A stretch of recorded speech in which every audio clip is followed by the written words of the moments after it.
Morning 4:41కి time చూపిస్తున్నాను. Morning 4:41కి భోంచేస్తున్నాను. నేను చూపిస్తున్నాను అంటే ఈ 4:41కి తినడానికి దగ్గర టైం, భోజనానికి వండడానికి నాకు ఇంకెంత టైం పట్టింటుంది అంటే నేను ఇంకెంత త్వరగా లేస్తే కానీ నువ్వు చేయగలను చెప్పండి మీరే. ఇంత త్వరగా లేచి ఇంత త్వరగా చేసి ఇంత త్వరగా తినేసేసి రంజాన్కి రోజా స్టార్ట్ చేయడానికి అంత ఇంట్రెస్ట్గా లేస్తున్నాను అంటే అర్థం చేసుకోండి మన ఇంట్రెస్ట్ ఎలా ఉంటుందో. నేను మా ఇద్దరం కలిసేసి పప్పు, అన్నం, బీట్రూట్ ప్లస్ బాయిల్డ్ ఎగ్స్ తినేసాము. ఇది ఈవినింగ్ టైంకి రోజా అది షహరీకి అయిపోయింది. ఇఫ్తార్కి కూడా ట్రై చేసుకున్నాము. ఈవినింగ్ టైం ఇఫ్తార్కి నేను ఏం చేసుకున్నానంటేనా వాటర్ మిలన్ కట్ చేసుకుని మా ఆయన బాక్స్ పెట్టించేస్తాను. నేను వాటర్ మిలన్ కట్ చేసుకొని ఇఫ్తార్ కడిగి కూర్చున్నాను. వాటర్ ప్లస్ గోబీ ఫ్రై చేసుకున్నాను. గోబీ పకోడా, గోబీ ఇష్టం, ఇంకేదో పేరు రకరకాలు ఉన్నాయి. నేను గోబీ ఫ్రై అనేస్తాను. అది తినేసేసి రోజా క్లియర్ చేసుకున్నాను.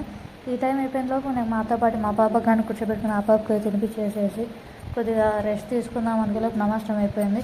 సరే ఇది అయిపోయింది కదా, మా ఆయన వస్తున్నాడు ఆయన కోసం స్వీట్ రెడీ చేస్తాను. ఆ స్వీట్ ఎంత లాస్ట్ ఇచ్చిన ఒకసారి చూసేయండి. ఇది మా ఆయన మసీద్ అనమాట. మగవాళ్ళందరూ గ్యాదర్ అవుతారు. అక్కడ రోజాను వదిలేస్తాను. ఇఫ్తార్కి రెడీ ఉన్నారు. అందరు కలిసి ఇఫ్తార్ వదిలేసిన తర్వాత మా ఆయన ఇంటికి వచ్చేసాడు.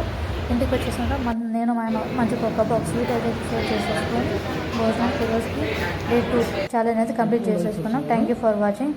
లైక్ చేయండి. Thank you.